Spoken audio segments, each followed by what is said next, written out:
and they'll get what it takes. City of dreams, city of... Hello and welcome to Night City Wire Episode 3, the show from us at CD Projekt Red where we talk about all things Cyberpunk 2077.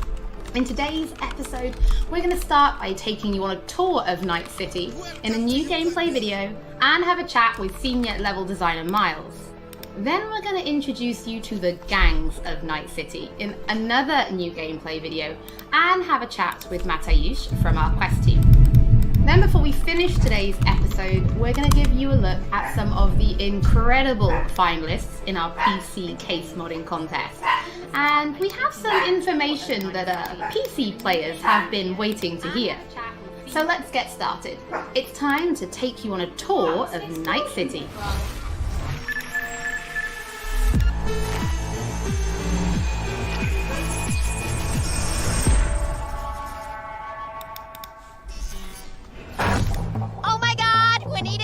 Today's news is Nova Max. Hi there. New to Night City? It's not so bad here. How we feeling today? Cause I feel amazing. The food. The Thai on 7th and Haywood. The pierogies down by the docks. Our home. Our pride. And as always, your business is my business. And this is your That guy reminds me of this Zoolanders guy. Is it Zoolander? Oh no, which one is it? Not Zoolander. Tom Cruise. Yeah, what movie is it? Endless Tropic Thunder, thank you. And endless lies. We are fucked, America. And I don't know how we're gonna fix it. The homeless population in Night City has risen by 300%. Oh man! Crime in Night City is now double the rate than in the new United States.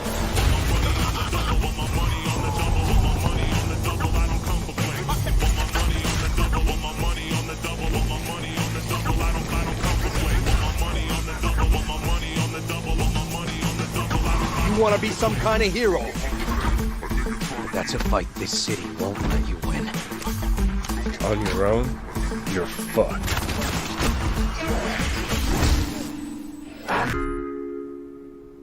Well, on that note, that's it for today's info flash. Sleep tight, Night City. The grass ain't greener anywhere else. Night City. What does it mean to you? How well do you know its history? Who was Richard Knight? How many stations are in the NCART system? Which city district boasts the best burrito in town? The answers to these questions and more can be found at the address at the bottom of your screen. Check it out and fall in love with Night City all over again. What?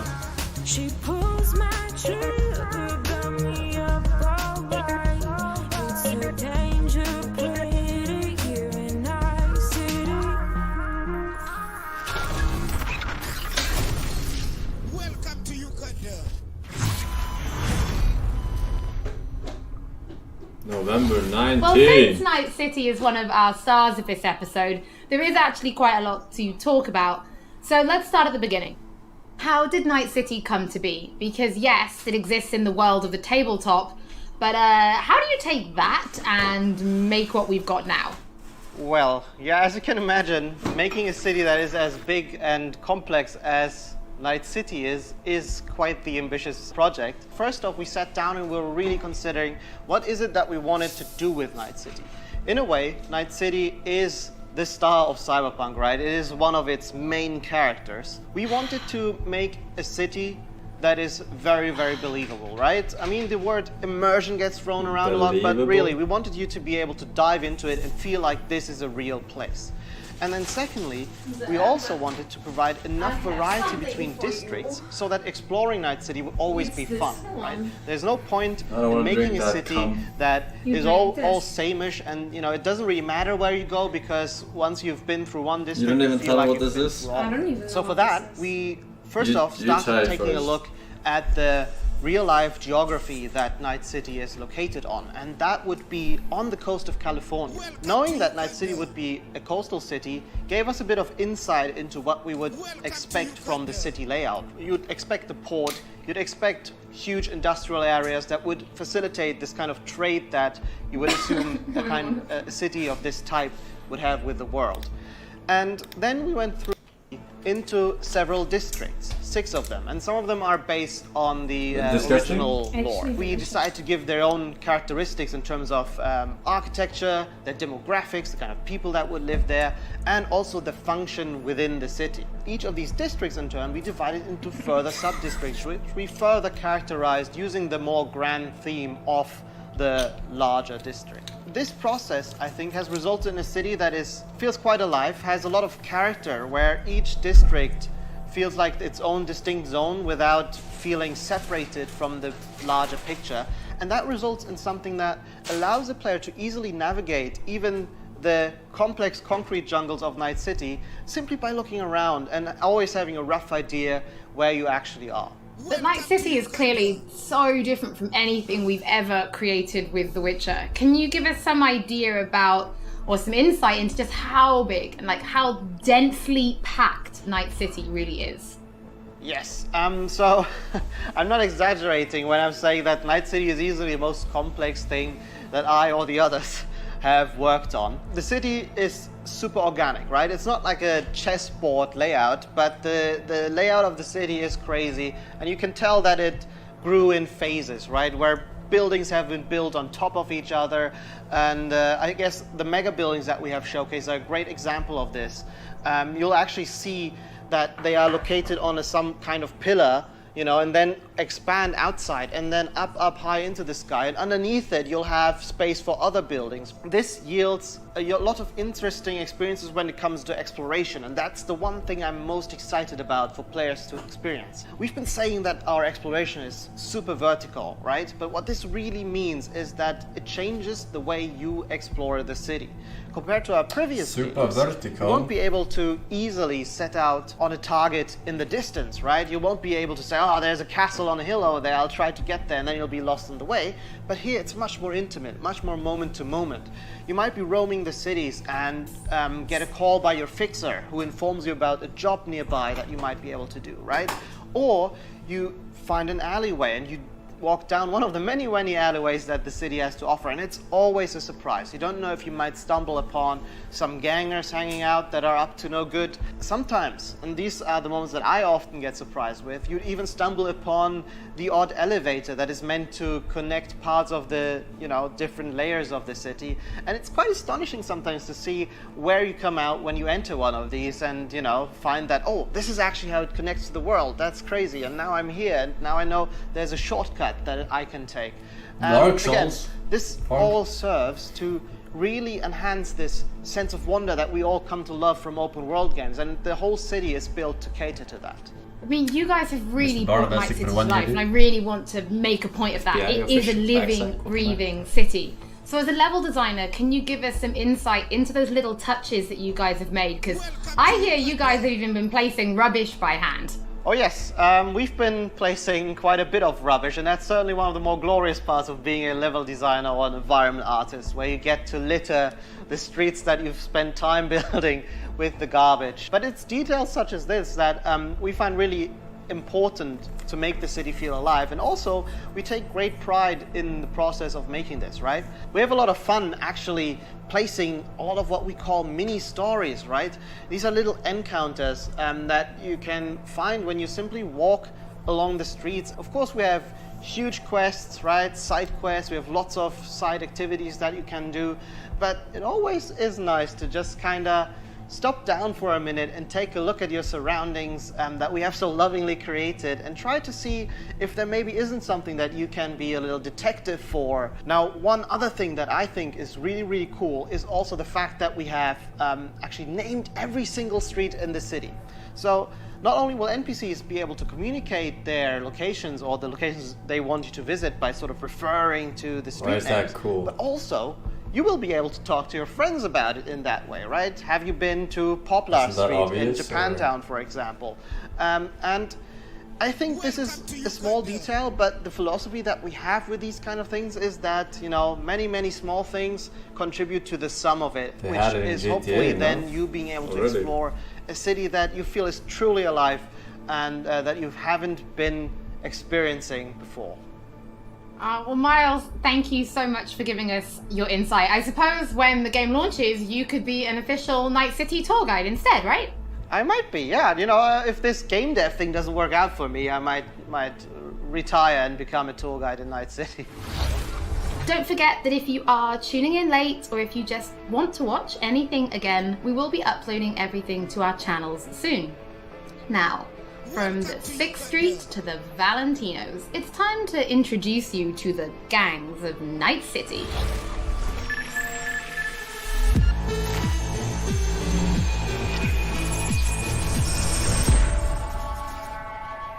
Gangs of Night City. The Forsen How things boys. work in Night City. The stronger survive, but that's how things stand. You're either somebody, or you fizzle out into nothing. Dead Sea ain't a city that lets you get by without buddies. Be very careful, my friend. We are all so far from home. Which gang's the city's biggest and baddest, according to the NCPD? Scavs hold the body count title. Or Maelstrom, depending on the season. One time, a Maelstrom ganger killed a young kid right in front of my eyes for shits and giggles. Crumb-sucking psychos. And who the fuck are you to say what can and can't be? I'm gonna introduce you to our meat grinder. About time we had some fun! Think Maelstrom never forgets? Never! I hate these Borg fuckers. Just a gang like any other, right? I'll take the Valentinos. They follow God and the Santa Madre. Honor means something to them. How'd you meet Jackie? We started out together. In the Valentinos? No, in the fucking Bible book club. I gotta give style points to the Valentinos. They have a punishment for every occasion. Gangster life, puto! Quick shout out to everyone in Haywood and Santo Domingo. Lately, the Valentinos and 6th Street have had a bigger bone to pick. 6th Street. Why'd they want to wipe you? Can't fucking stand Tinos? Fucking sucks! I've dealt with 6th Street before. We do the run, they'll transfer the cred. Come on, let's go before 6th Street shows up. Shot! Any more Second Amendment fans in the house, huh? Hate those bastards. Vomit lofty patriotic bullshit all day. Time to bring on the future. Any idea how many attacks from behind the Black Wall we neutralized? If the Voodoo Boys breach the Black Wall, we'll all be fucked. Voodoo boys. Urban myth, I thought. Just net runners spooking each other. No such gang. You know, I heard a few things about you. The Voodoo Boys, best runners in town. You do not steal from the Voodoo Boys. I see you, always. For them, Pacifica's just Haiti 2.0. Their own island, cut off from the rest of the city. This is our turf, our home. Until last week, the animals crawled in. Animals are the craziest fucking gang in the city. Breaker stall! Animals aren't the play here, are they? They're hired muscle. Someone else needed them. I fucked you over, you fucked the gang over. Somewhere at the start of the story, somebody fucked the corp. See how this works now? My husband's new Westwood, very high in the tiger claws. They did what made the best eddies, sold sex and black market tech. See a lot of tigers. They run this place. Know what else they do well? Break the knees of people who ask questions. I gotta do something! Shut the fuck up! The tigers will kill us. Come on, baby.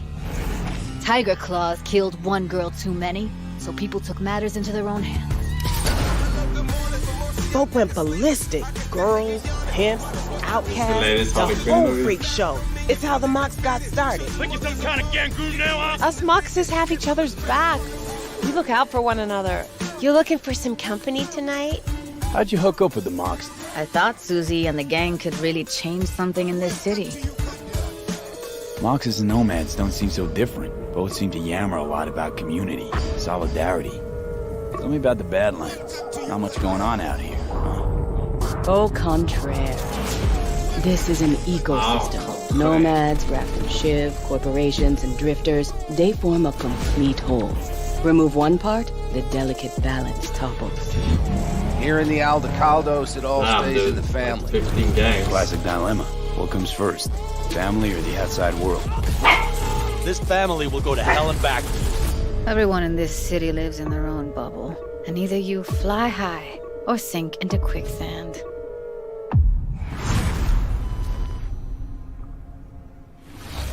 Mateusz, thank you so much for joining us. I have personally been really excited to give people a closer look at the gangs. We've shown a little bit on Twitter, but their styles are so distinct. Yes, I enjoyed them a lot as well in our game. I think they're very cool. But let's start then with the kind of role that they play, because gangs really do play a prominent role in Night City, correct? Yes, definitely. The gangs, they rule the streets of Night City. You know, they have the newest cyberware, they have the newest weaponry, and they are really a power that everyone needs to take into account when they are thinking of operating in Night City. You will encounter them as you explore the city, of course, but also as you complete main quests, side quests, different jobs for the fixers. Sometimes you might even get hired by them. But then, I suppose everybody's thinking then, can you join a gang? Well, V is a merc, and mercs of Night City are this unique, distinct group that stick mostly to themselves, right? And they get jobs from a variety of factions. They can get jobs from corporations, they can get jobs from gangs, they can get jobs from different kind of like influential clients. Because of this, nobody will ever trust a merc to be one of them, right? And the gangs are no exception here. They are looking only for like people that they know will be loyal to them, right? And that they will fight for their cause all of the time, not just some of the times when it's profitable to them. So because of this, V will mostly stick to the afterlife. And the afterlife are this group of mercs, this legendary group of mercenaries in Night City. They get the best jobs, they get the most money, the best clients, and so on. So if you want to become a legend in Night City, you're going to the afterlife. So we've obviously mentioned distinct style then, so does that mean there are kind of special gang-themed weapons and items and clothing for players to find and use? Yes, definitely. There are different vehicles that you can drive, for example. There are cars, there are motorbikes. Then, of course, there are different pieces of clothing themed after gangs. There are weapons and so on. So yeah, definitely there are things to look forward to. I suppose as somebody who's spent as much time as you have kind of getting to know the gangs, I have to ask, which is your favorite and why? So I would have to say probably Maelstrom, simply because they have this unique, distinct feel and this weird aesthetic about them. So the idea about Maelstrom is they are people who want to cross the boundary between the machine and human, right? They are changing so much of their body with cyberware that they no longer look human, really. On top of that, they are also very unpredictable. It's very difficult to say what they will do at any point when you meet them. At one moment, they can be shaking hands with you, and at the other moment, you know, they will pull gun out on you, and they bring in this element of chaos into the game, which I really enjoy personally. Oh, Matty, thank you so much for joining us. It's always interesting to learn what your favorite gang is. I think it kind of tells me a little bit about you. What's your favorite gang? What does it say about me? Well, we'll talk about that later. But for now, before we wrap up today's episode, we asked people to show us their creativity and design a PC case mod, Cyberpunk style. Our panel of judges selected 5 finalists and we teamed them up with professional case modders to bring their concept to reality.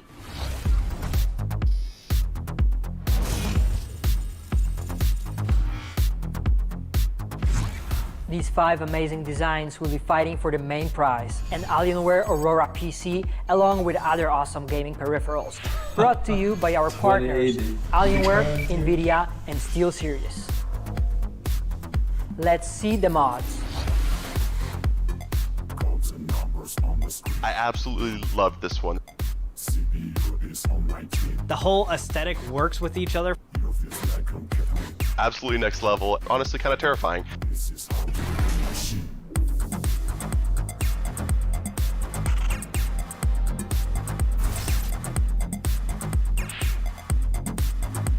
Exactly the type of thing I would expect to find at a trade show. It really looks like it could have come straight out of the game.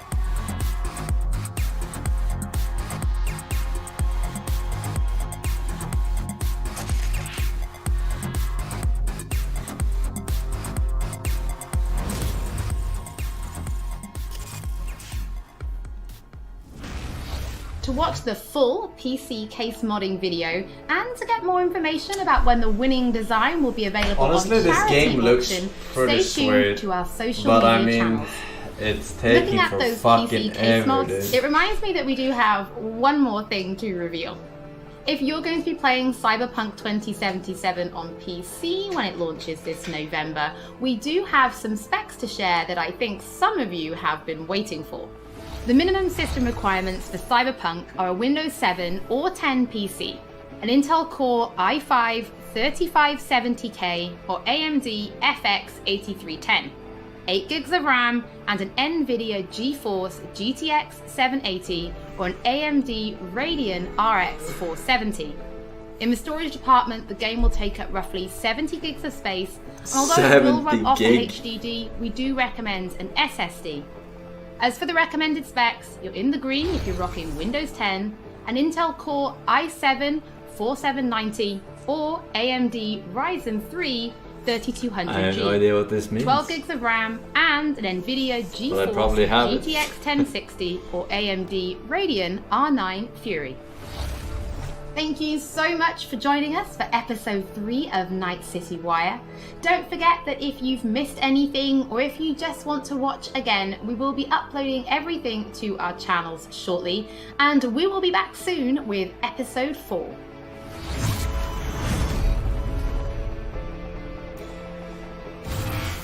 $70 gig.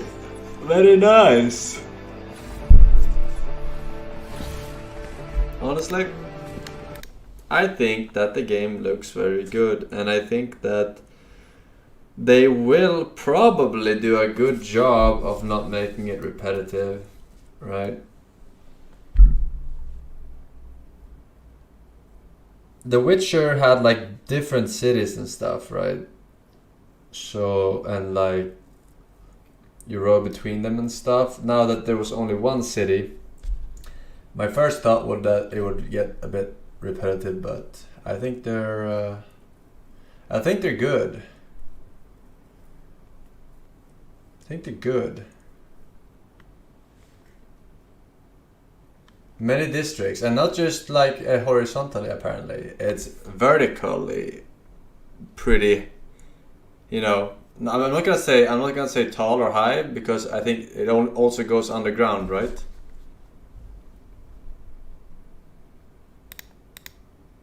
But like the scale, the vertical scale of exploration is pretty high, from bottom to top, which is cool. In GTA, when you enter like something that goes high up, there isn't really any content there, right? Unless you're on a special mission or something. You know what I mean? Like if it's like a garage space or like some skyscraper, it's like under construction and there's nothing really there, you know.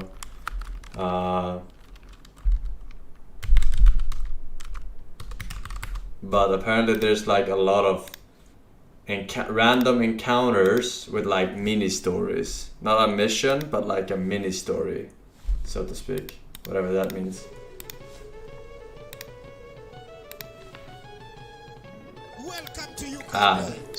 World loading. I don't think 0%. I don't think Cyberpunk loading, has to sponsor 3%. anyone. Loading. Of the 24. big Loading.